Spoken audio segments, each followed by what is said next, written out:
This is TV Platinum.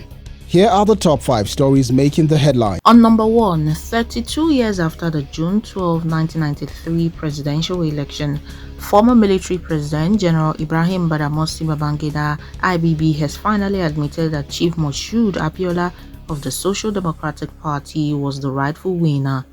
In his newly launched autobiography, A Journey in Service, unveiled in Abuja, Babangida disclosed that the annulment of the election was orchestrated by forces within his administration led by General Sani Abacha, who was then Chief of Army Staff and later Minister of Defense. While taking full responsibility for the annulment as head of state and commander-in-chief, Babangida acknowledged that the military underestimated the far-reaching consequences of its actions. In the book, he affirmed that Chief Abiola met all constitutional requirements to be declared president, making it clear that he had won the election. On number 2, a dramatic confrontation erupted in the Senate on Wednesday after a heated exchange between Senate President Godswill Akpabio and Senator Natasha Akpoti-Uduaghan, PDP Kogi Central, over the unauthorized relocation of her seat. The dispute began when Senator Akpoti-Uduaghan entered the chamber and found her nameplate missing from her usual seat. Outraged, she raised her voice in protest, citing Order 10 of the Senate Standing Rules, which protects members' privileges.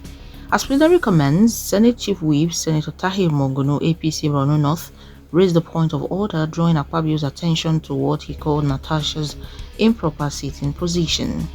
Before Mongono could finish, Senator Akpoti-Uduaghan interrupted, demanding an explanation for the change. The heated back and forth escalated, forcing Akpabio to order the sergeant-at-arms to escort her out of the chamber. He warned that she could face suspension if she refused to comply. On number 3, the House of Representatives has set up an ad hoc committee to investigate allegations by U.S. Congressman Scott Perry that the United States Agency for International Development (USAID) has been involved in funding Boko Haram and other terrorist groups in Nigeria. The House also urged the federal government to engage with the U.S. through the House Committee on Foreign Affairs to seek formal clarification on the matter.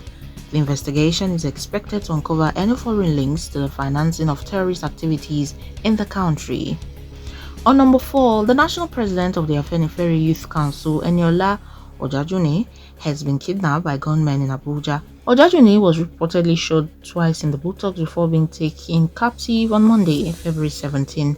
In a statement on Wednesday, the National Secretary of the Council, Abiodun Aderounmu, confirmed the abduction, revealing that the kidnappers have demanded a ransom of 100 million naira for his release. Aderounmu called on the federal government and security agencies to take urgent action to secure Ojajuni's freedom.